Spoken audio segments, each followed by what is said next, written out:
할렐루야. 아멘. 우리 앞뒤 좌우에 계신 분과 함께 인사 나누시겠습니다. 사랑합니다. 축복합니다. 당신이 있어서 행복합니다. 아멘. 이런 믿음의 고백으로 승리하시길 간절히 소망합니다. 이 시간 하나님께서 우리에게 주신 말씀 사무엘상 22장 1절에서 2절에 있는 말씀, 제가 가지고 있는 구약 447쪽에 있습니다. 사무엘상 22장 1절에서 2절에 있는 말씀을 한 목소리로 합독하시겠습니다. 그러므로 다윗이 그곳을 떠나 아둘람 굴로 도망하매 그의 형제와 아버지의 온 집이 듣고 그리로 내려가서 그에게 이르렀고, 환난당한 모든 자와 빚진 모든 자와 마음이 원통한 자가 다 그에게로 모였고, 그는 그들의 우두머리가 되었는데 그와 함께한 자가 400명 가량이었더라. 아멘. 이 시간 하나님께서 우리에게 주시는 말씀 사무엘상 22장 1절에서 2절에 있는 말씀을 통하여 홀로 서는 믿음, 함께하는 믿음, 이런 제목으로 함께 은혜를 나누고자 합니다. 성경의 인물 중에 가장 존경하는 인물이 누구냐라고 물어본다면 많은 분들이 아브라함, 야곱, 요셉 등등, 또 다니엘, 많은 분들을 소개를 하겠지요. 그 중에서 존경할 만한 분, 사랑받을 만한 분 하면 다윗을 빼놓을 수가 없음을 보게 됩니다.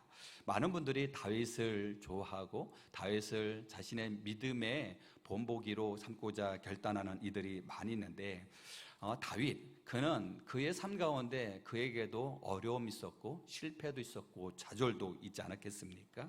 다윗만큼 인생에 뼈저린 실패를 경험한 사람도 아마 없었을 것입니다. 그럼에도 불구하고 다윗을 좋아하는 이유가 있다고 한다면 그것은 다윗의 온전한 믿음 아니겠습니까?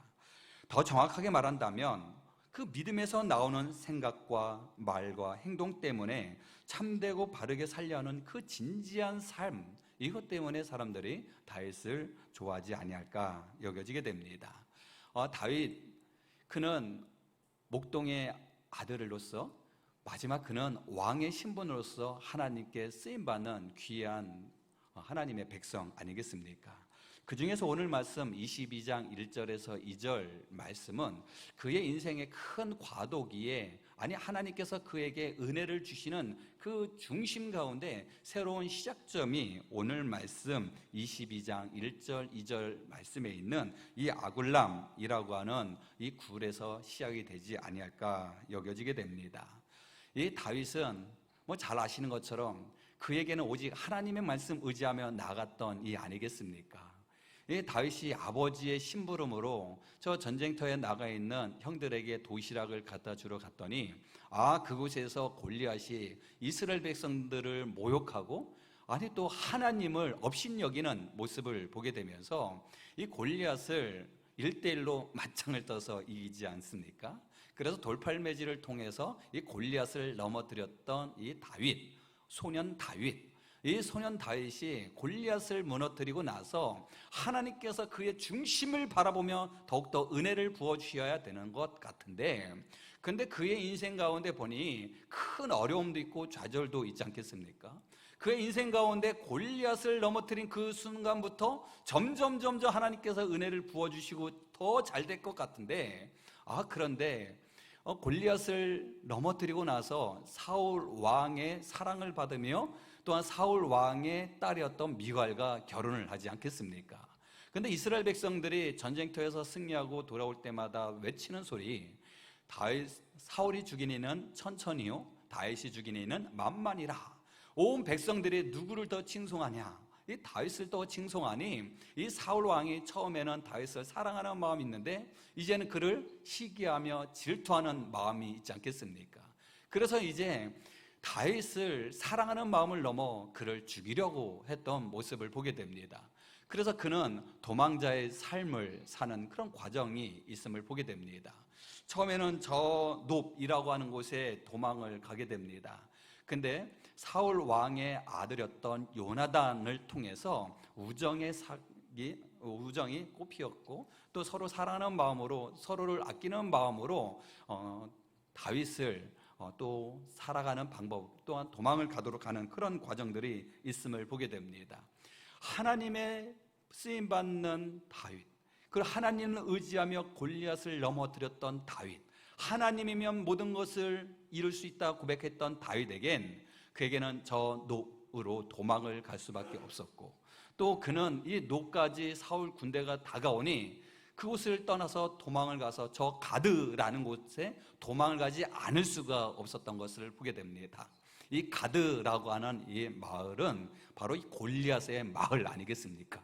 이 골리앗이 살고 있던 마을까지 어쩔 수 없이 사울 왕의 군대에 쫓겨서 그곳에 들어갔는데 그런데 그 가드에 있는 마을 사람들이 저 다윗을 알아보지 않겠습니까? 이 다윗하면 우리는 골리앗을 넘어뜨렸던 믿음의 백성으로 여기지만 이 가드 사람이 봤었던 약 당시에 이 키가 2m 88, 2m 90이 되는 이 골리앗 장수를 배출했던 마을이 바로 가드 마을인데 저 다윗에게 그만 골리앗이 넘어 쓰러지고 죽었으니 이 골리앗을 잃었던 이 가드 사람들은 다윗은 어찌 보면 천천지 원수 아니겠습니까? 그런 마을에 들어왔던 이 다윗을 어찌 가만히 둘 수 있겠습니까? 그러니 가드 마을에 있는 사람들이 저 다윗을 잡아 죽이려고 했던 모습. 그런데 그곳에서 다윗이 오늘 말씀 22장 앞선 21장 하반절에 있는 말씀이지요. 그곳에서 다윗이 행했던 것은 춤추면서 미친 척을 한 것이지요. 그 미친 척을 하며 왕과 그 주변에 있는 사람들에게 보이니 그때 가드의 왕이었던 아기스가 저 미친놈을 내가 어찌 그를 내 손에 피를 묻히며 죽일 수 있느냐 하면서 그를 추방하라 라고 이야기를 합니다. 21장 13절 말씀입니다. 그들 앞에서 그의 행동을 변하여 미친 체하고 대문짝에 그적거리며 침을 수염에 흘리매, 이것을 표현하며 이렇게 상상이 가지 않겠습니까?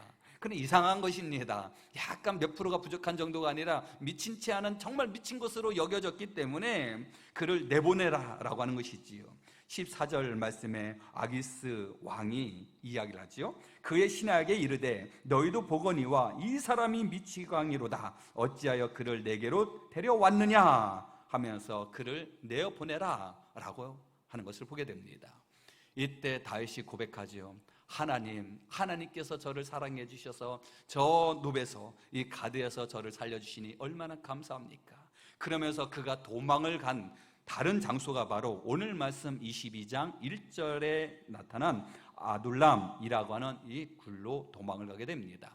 이 아둘람이라는 이 굴로 도망을 갔을 때 그에게 다가왔던 이들이 있었습니다. 그에게 다가온 이들은 아버지의 온 집이 듣고 그리로 내려가서 그에게 이르렀고, 즉 그의 아버지의 집안 식구들이 왔다라는 것입니다. 아버지 이세의 집안 식구들이 왔다라고 하는 것은 이 다윗이 혼자 있으니 그를 돌봐주기 위하여 온 것이 아니라 다윗이 지금 큰 죄를 지은 듯해서 도망을 갔으니 아버지의 가정, 아버지의 집안 식구들도 온전하겠습니까? 이곳까지 함께 도망을 온 것이지요. 뿐만 아니라 2절 말씀을 보니 환난당한 모든 자와 빚진 모든 자와 마음이 원통한 자 다 그에게 모였다라는 것을 보게 됩니다. 이 다윗의 지금의 마음 심정은 어땠을까요? 시편 말씀을 보면 다윗은 자신 스스로를 가리키며 외로운 자라고 부릅니다. 이것은 단순히 시적인 표현뿐만 아니라 실제로 그런 것 아니겠습니까? 노베에서 가드에서 지금은 아둘람까지 도망을 왔고, 뿐만 아니라 그는 이곳에서 잠시 머물렀다가 모압, 그일라, 십광야, 기브아, 블레셋, 베델, 헤브론까지 계속해서 그의 처소를 옮기는 것을 보게 됩니다.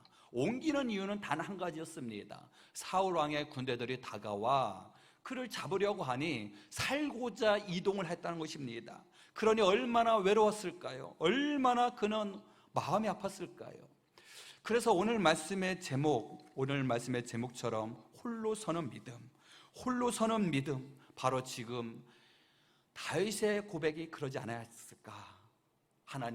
하나님의 말씀 의지하며 저는 골리앗을 물리쳤고, 하나님의 말씀 의지하여 저는 사울왕을 잘 보필하였고, 하나님의 말씀 의지하여 지금까지 늘 하나님의 뜻 가운데 살았는데 왜 나에게 이런 외로움의 모습, 도망자의 모습을 갖게 하셨나이까 하며 하나님 앞에 원통하게 부르짖지 아니했을까 여겨지게 됩니다. 홀로 서는 믿음, 이 믿음의 모습이 바로 지금 우리에게 필요하지 아니할까 여겨지게 됩니다. 지금 우리는 함께 어울려 신앙생활하지만 특별히 지금 코로나 질병의 이 시국 속에서 우리는 홀로 믿음을 지키며 나갈 때가 얼마나 많이 있는지, 이전에는 함께 더불어서 구역 모임을 통해서, 신도의 모임을 통해서, 소모임을 통해서 함께 사랑도 나누고 은혜도 나누고 교제도 나누고 함께 하나님의 말씀에 도전도 받았지만 이제 함께 모이는 시간들이 부족하고 함께 모이는 것이 지금은 부담스러운 이때에 점점 우리의 믿음이 연약해지고 나약해지지 아니하는가? 직장 때문에, 사업 때문에 거룩한 주의를 지키지 못하면 말씀과 가까이 접하지 못함을 통해서 나의 믿음은 변함없노라, 나는 하나님의 사랑 가운데 산다 고백하지만 조금씩 연약해지는 나의 믿음, 그래서 나에게 다가가는 시련과 힘듦과 나에게 다가가는 고난 속에 이전보다 더 연약해져 있는 나의 모든 믿음의 모습을 보일 때가 얼마나 많이 있는지 지금 다윗도 이어갔지 않겠습니까? 하나님을 의지하며 나아갔는데, 하나님을 바라보며 나아갔는데 지금 그에게 다가온 것은 그에게는 놀라운 하나님의 축복이 아니라 그에게는 지금 시련과 고난이라는 것입니다. 뿐만 아니라 이 다윗은 자라오면서 그의 아버지 이새를 통해서 풍성한 사랑을 받았을까? 이새에게 다가왔던 이가 있었죠. 그분이 바로 사무엘 선지자였습니다. 사무엘 선지자는 사울 왕에게 머리에 기름을 부고 왕으로 세우지 않겠습니까? 그러나 시간이 지나면서 하나님께서는 사울 왕 이후에 두 번째 왕을 세우기 위하여 하나님께서는 사무엘에게 이야기를 해서 저 이새의 집을 찾아가게 되지요. 그리고 이새에게 이야기합니다. 다윗의 아버지 이새이지요. 너의 아들을 나는 만나기를 원하노라. 하나님께서 너희 집안을 통해서 다음 왕을 세우기를 원하시는데 그래서 나는 너의 아들을 만나기를 원하노라 이야기합니다. 이때 이새가 자신의 큰 아들을 데리고 오지 않습니까? 첫 아이 아비나답을 데리고 옵니다. 그랬더니 딱 사무엘을 보더니 너무너무 잘생기고 너무너무 기골이 좋습니다. 그런데 하나님께서 감동을 주지 않으시는 것이에요. 하나님께서 말씀하시는 이는 이가 아닌데 다음 아들이 없느냐? 그랬더니 또 산마를 데리고 온 겁니다. 둘째를, 셋째를, 넷째를, 그리고 일곱째까지 다 데리고 왔는데 그런데 사무엘에는 감동이 없는 것이에요. 그래서 이새에게 이야기하는 것이에요. 너에게 정녕 아들이 없느냐? 하나님께서 분명 너희 집안을 통해서 내가 왕을 세우기로 하신 것 같은데 근데 정녕 아들이 없느냐? 이때 비로소 이새는 이야기합니다. 우리 막둥이는 저 멀리 지금 목동으로서 지금 양치기를 하고 있는데요 라고 말씀에 기록이 되어 있습니다. 사무엘상 17장에 있는 말씀인데요, 이 말씀을 가만히 바라보게 되면 이 이새는 자신의 막내 다윗을 바라보았을 때 그는 왕으로서 자격이 없습니다 라고 하는 마음이 아니었을까? 그러기에 이 다윗이 생각했을 때 아버지의 사랑을 받아오지만 그리고 그 집안에서 자라오지만 그는 어찌 보면 형들에게 눌려서 더 큰 사랑을 덜 받고 또한 나에는 왕으로서의 자격이 아버지로부터는 인정받지 못하는 것 아닐까 이렇게 여겨져 당시 어린 다윗의 마음에 적잖은 상처가 있지 아니었을까 여겨지게 됩니다. 그럴 때마다 늘 그는 하나님을 의지하며 나아갔지요. 시편 23편에 있는 말씀입니다. 여호와는 나의 목자시니 내가 부족함이 없으리로다. 그가 나를 푸른 초장에 누이시며 쉴 만한 물가로 인도하시는도다. 그에게는 아픔도 있고 상처도 있고 인정받지 못하는 듯하고 여호와 하나님을 인정하며 여호와 하나님을 의지하며 나아갔는데 그에게 다가온 건 지금 저 홀로 외로움으로 지금 도망자의 삶을 살아가는 모습 속에 그는 얼마나 마음에 큰 아픔이 있었을까. 그때 하나님께서는 그를 훈련시키고 연단을 시켜주셔서 홀로 서는 믿음의 모습으로 주님은 그를 더욱더 하나님께서 강하게 만들어 주시는 줄 믿습니다. 그 후에 다윗의 생애 가운데 크고 작은 흔들림, 외로움이 있을 때가 있지 않겠습니까? 그 결정적인 그에게 아픔이 있다고 한다면 압살롬의 반역 아니겠습니까? 이 압살롬은 이 다윗의 아들 아니겠어요? 이 아들이 반역을 한 것이에요. 이 반역을 해서 어쩔 수 없이 도망을 가는 상황, 그 상황 속에서 그는 너무너무 괴로움 속에, 힘듦 속에 그는 얼마나 큰 아픔이 있었을까? 그럼에도 불구하고 그는 하나님을 의지하며 그는 고백합니다. 시편 27편에 있는 말씀이죠. 여호와는 나의 빛이요 나의 구원이시니 내가 누구를 두려워하리요? 여호와는 내 생명의 능력이시니 내가 누구를 무서워하리요? 나의 대적, 나의 원수된 행악자가 내 살을 먹으려고 내게로 왔다가 실족하여 넘어졌도다. 군대가 나를 대적하여 진칠지라도 내 마음이 두렵지 아니하며 전쟁이 일어나 나를 치려 할지라도 내가 오히려 안연하리로다. 우리에게 힘듦이 있고 고난이 있을 때마다 우리의 가정의 기도 제목이 사업장과 우리의 일터 가운데 주님의 섭리 가운데 나고자 다짐할 때 늘 이 믿음의 고백으로 여호와 하나님이면 저는 부족함이 없습니다. 이런 믿음의 고백으로 홀로 서는 믿음으로 주님께 나아가시는 우리 모든 주님의 자녀가 되시길 간절히 소망합니다. 다윗은 홀로 서는 믿음으로 견고해지며 또한 그는 도망자의 삶을 살지만 홀로 서는 훈련과 자립생활, 자립신앙, 독립적인 사람이 되어서 결코 흔들리지 아니하는 주님의 자녀가 되지 않겠습니까? 또한 그는 백성들에게 인정을 받으며 사랑을 받으며 많은 이들에게 칭송을 받지 않았겠습니까? 온 이스라엘 백성들이 외치지 않았어요? 전쟁에서 승리하고 돌아올 때 사울이 죽인 이는 천천히요 다시 죽인 이는 만만히로다. 이 이야기를 들었을 때 어깨에 얼마나 힘이 들었을까요? 그런데 지금은 도망을 갈 수밖에 없는 상황이오니 그에게는 지금 아무도 없고 지금 그에게는 너무너무 외롭고 그에게는 지금 쓸쓸함이 다가오는 것 같을 때 그에게 더욱더 하나님께서 사랑을 베풀어 주시고 더욱더 온전한 믿음으로 훈련시켜 주시고 연단시켜 주신 것처럼 주님, 저희들에게 이러한 어려움이 있을 때 사업을 하다가 가정에서 공동체 생활하다가 혹 사람에게 인정을 받다가 순간 나에게 어려움이 당한다 할지라도 여호와 하나님만 바라보며 나가게 하여 주시옵소서.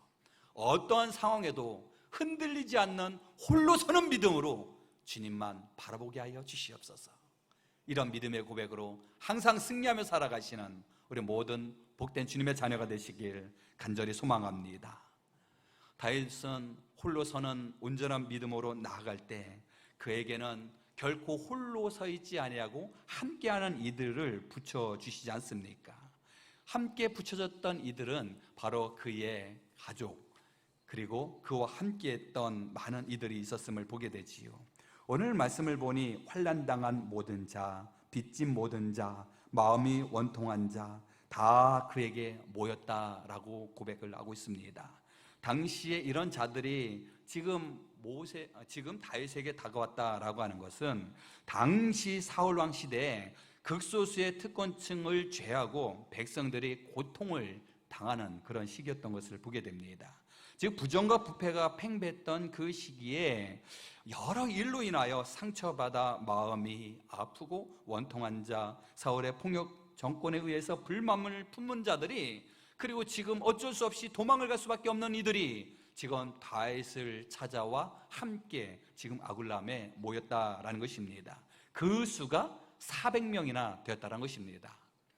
10명, 20명도 함께 하기가 쉽지 않을 텐데 400명에다가 그의 아버지 이세 집안 식구들이 함께 있으니 얼마나 많은 인원이 그곳에 있었을까요? 그냥 함께 한 400명 이상이 있다라는 것은 먹고 자는 문제도 있지 않겠습니까? 더군다나 지금 사울의 군대들이 다가와 지금 자기를 죽이려고 하는 그 모습 속에 그 400명 넘는 사람들과 함께 훈련을 받으며 함께 생활하기 위해서는 그 안에 중심이 필요하고 그 안에 질서가 필요하지 않겠습니까? 그래서 이 다윗은 그곳에서의 우두머리가 돼요. 아직은 왕이 되진 않지 않았겠습니까? 그곳에서 지도자가 되어서, 우두머리가 되어서 그들을 통솔하고 지도를 하는데, 아마도 그들에게 하나님 말씀을 중심으로 함께 훈련하며 함께 또한 군사 훈련까지 하지 않았을까 여겨지게 됩니다. 이곳에 모인 사람들은 잘 훈련된 자, 믿음이 견고한 자들이 모인 것이 아니라 환난당한 자, 빚진 모든 자, 마음에 원통한 자들이 모였다는 것입니다. 이들은 하나같이 다 아픔이 있다는 것입니다. 쓰라린 아픔이 있다는 것입니다. 상처가 있다는 것입니다. 상처가 있는 이들이 함께 모여서 가장 먼저 해야 될 것은 상처를 치유하는 것 아니겠습니까? 아픔을 치유해야 되는 것 아니겠습니까? 그러기에 지금 400명이 넘는 사람들이 함께 온전하게 나가기 위해서는 지금 그 안에 구심점이 필요합니다. 그 구심점이 바로 하나님의 뜻 가운데 나아갈 때 그들은 승리하게 되는 줄 믿습니다. 우리 가정 안에, 우리 집안 안에 구심점을 하나님의 말씀으로 삼고 나갈 때 우리는 승리하게 되는 줄 믿습니다.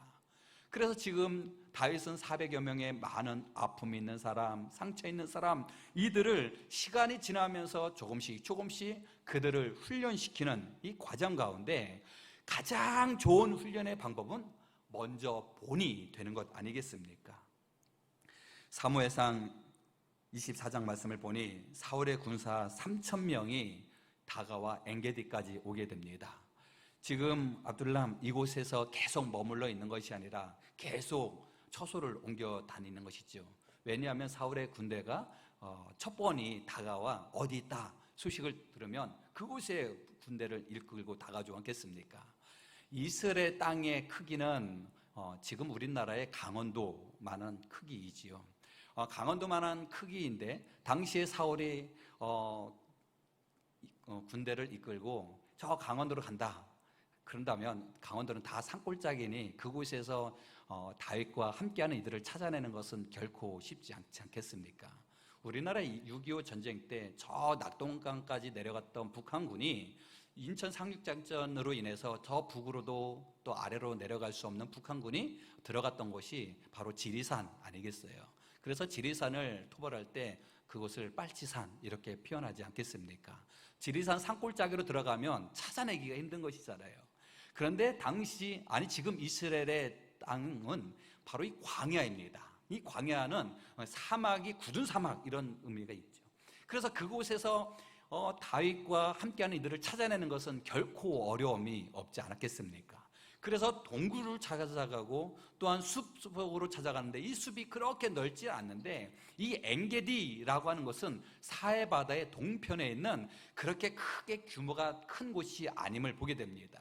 그래서 엔게디에 지금 사울은 지금 다윗과 함께하는 이들이 그곳에 있다라고 하는 정보를 듣게 되고 3,000명의 군대를 이끌고 가게 됩니다.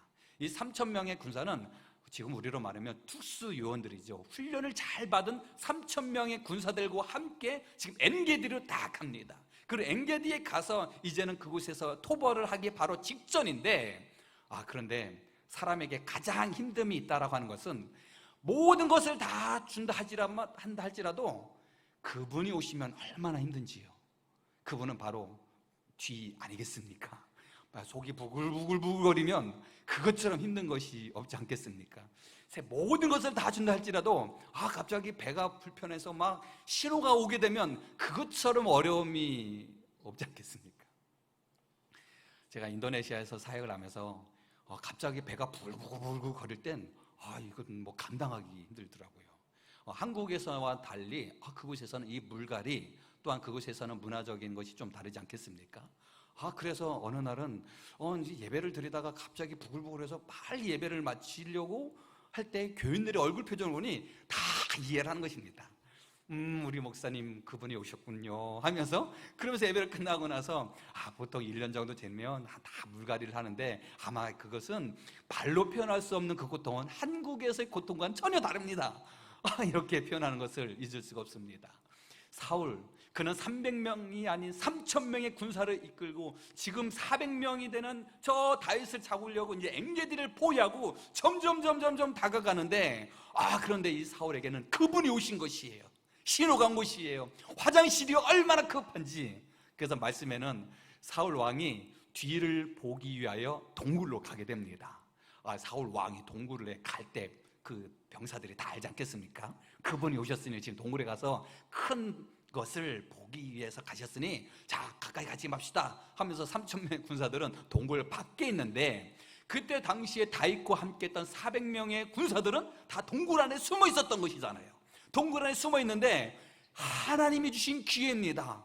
얼마나 급한지 지금 갑옷 입고 그 위에 옷을 입었는데 옷을 다 벗으면서 다 넣어서 지야, 얼마나 시원했을까.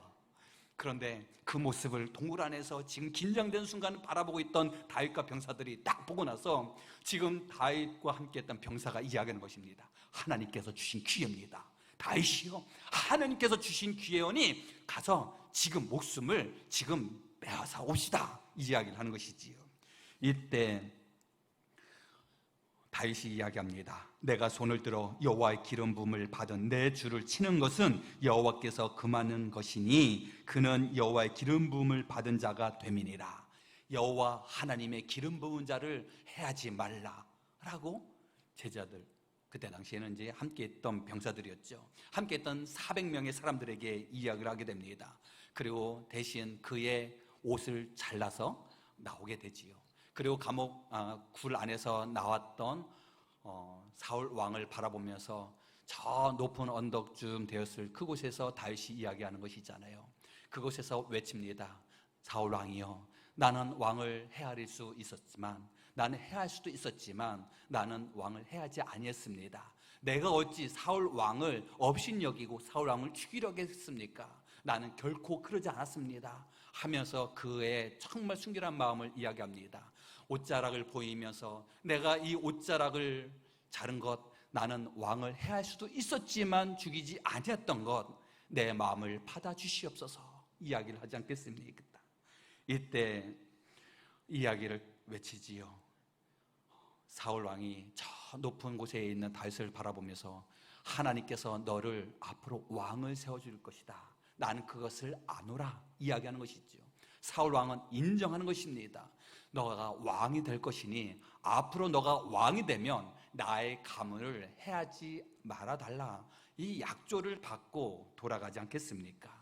그 이야기를 주고받는 그 과정을 400명의 군사들이, 다윗과 함께 했던 400명의 군사들이 바라보지 않았겠습니까?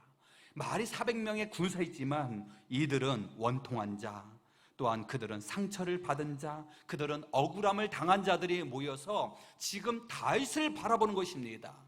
그들이 바라보았을 때 나에게 원통함을 줬던 사울왕을 했으면 좋으련만, 이런 마음도 왜 안 들었겠습니까? 나에게 억울함을 주고 나에게 빚을 지녔던 저를 상하게 하면, 그를 죽이면 나의 모든 원수를 다 해서 나는 정말 기쁠 것인데 이런 마음이 왜 안 들었겠습니까?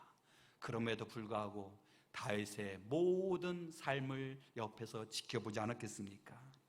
그런 모습을 통해서 하나님은 더 그를 축복해 주시면 얼마나 좋겠습니까?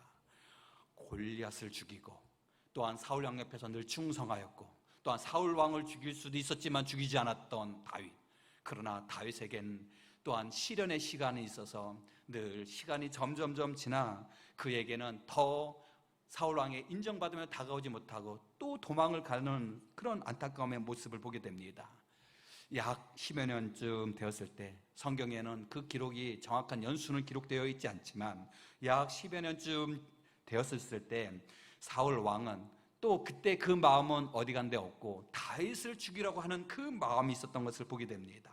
사울은 저 십광야라는 곳에, 그곳에 지금 다윗이 있다라는 이야기를 듣고 또 300명의 군사들을 이끌고 그곳에 가게 됩니다.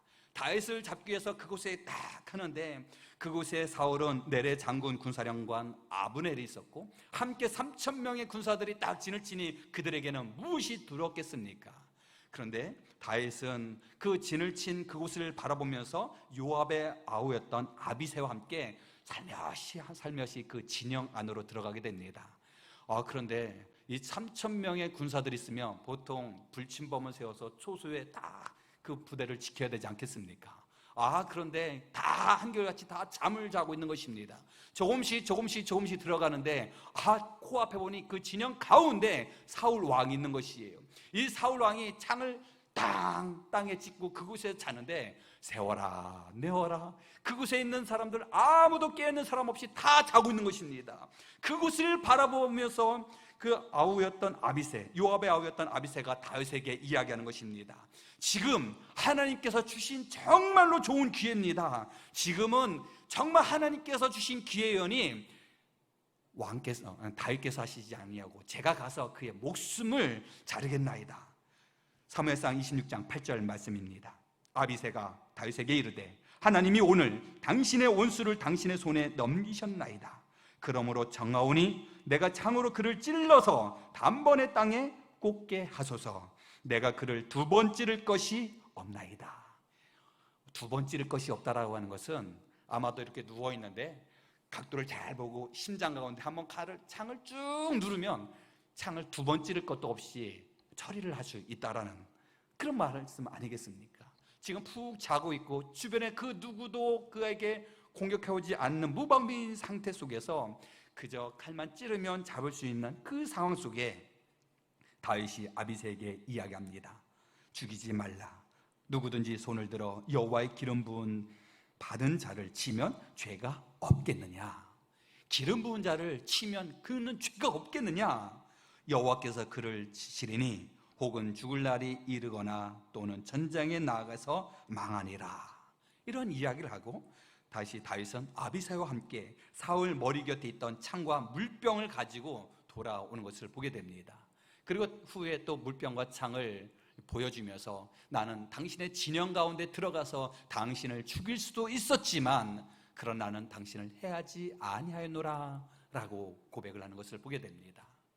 이런 모습을 보았던 아비새, 그리고 이 이야기를 들었던 그의 형 요압, 그는 어떤 마음이 들었을까요? 함께했던 400명의 사람들이 시간이 점점 지나면서 다윗의 그 중심을 바라며 그들 또한도 변화되지 않았겠습니까? 하나님께서 저 애굽에서 이스라엘 백성들을 이끌고 적과 꿀이 흐르는 가나안 땅 40년 동안 향하면서 그들을 훈련시키고 연단시켜 주신 것처럼 지금 다윗과 함께했던 400명의 사람들을 훈련시키고 연단시키는 모습을 보게 됩니다. 그저 창을 잘 쓰는 방법, 칼을 잘 쓰는 방법이 아니라 하나님의 말씀 따라 사는 그 믿음의 모습을 보여주는 것 아니겠습니까? 그러기에 한 번도 아니고 두 번씩이나 나의 원수된 사울왕을 죽일 수도 있었지만 죽이지 아니하는 그 중심 가운데는 하나님을 경외하는 마음, 하나님의 말씀을 의지하는 그 중심을 함께했던 이들이 보고 도전받지 않았는가 여겨지게 됩니다. 우리는 늘 바람이 있지 않겠습니까? 자녀들이 공부 열심히 하는 걸 바라고 내 자녀들이 신앙생활 잘하기를 바라지 않겠습니까? 내 자녀들이 말씀과 기도생활 잘하기를 바라는데 자녀들은 누구를 바라볼까요? 바로 우리 아니겠습니까? 바로 나를 바라보지 않겠습니까? 바로 우리가 하나님 말씀 따라 본이 되는 모습으로 나아갈 때 우리의 자녀들이, 우리 주변에 있는 이들이 바라보며 도전받고 또한 그들 또한도 나의 부모님을 따라 또한 훈련받고 나가지 않겠나 여겨지게 됩니다. 군대에서 가장 중요한 것은 복종 아니겠습니까? 복종은 내가 경험한 것도 있고 내가 아는 바도 있지만 그 명령에 무조건 따르는 것이 복종입니다. 그런데 이 복종 안에 내 목숨을 바치며 그 명령에 따르냐라고 여겼을 땐 조금 다른 문제인 것 같습니다. 어쩔 수 없이 그 명령에 따르는 것이 복종이라고 한다면 순종은 나의 모든 것을 내려놓고 내 목숨까지도 내려놓고 그의 말에 따르는 것이 순종 아니겠습니까? 비록 아직은 내가 깨닫지 못하고 아직은 내가 알지 못하지만 당신께서 말씀하신다면 나는 그리 행하겠나이다. 이것이 바로 순종 아니겠습니까? 하나님의 말씀에 순종하시는 우리 모든 주님의 자녀가 되시길 간절히 소망합니다. 아마도 다윗과 함께 했던 처음에는 상처 있고 아픔이 있고 또한 선택받지 못했던 이 400명의 사람들, 그들은 다윗과 함께하면서 다윗의 말에 복종하는 것이 아니라 그의 말에 순종하는 모습으로 나아가지 아니었을까 여겨지게 됩니다. 그 후에 왕이 되고 큰 힘을 얻었던 다윗. 근데 이 다윗이 그의 아들 압살롬에 의하여 반역을 통해서 그는 도망자의 삶을 할 수밖에 없었을 그때 당시에 다윗을 뒤로하고 즉 배반하고 압살롬에게 붙은 이들이 있었지만, 그러나 마지막까지 도망의 삶을 살았던 이 다윗과 함께 했던 이들이 있었는데, 그들은 바로 이 아둘람, 오늘 말씀에 본 거지 아둘람에서 함께 했던 사람들, 그들은 끝까지 다윗 왕과 함께 했다라는 것입니다. 그들은 함께 경험하지 않았습니까?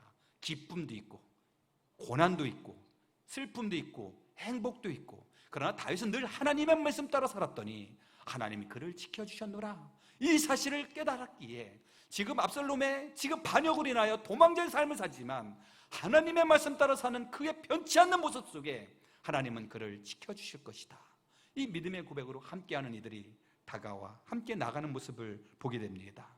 그리고 그 후에 다윗의 충신이 되었던 이 400명의 사람들이 다윗 왕국의 비서실장, 국무총리, 국방부 장관, 우리로 말하면 내무부 장관 등등 이 중추적인 인물이 되어서 다윗처럼 하나님의 말씀을 따라가는 신실한 주님의 자녀가 됨을 바라보게 됩니다.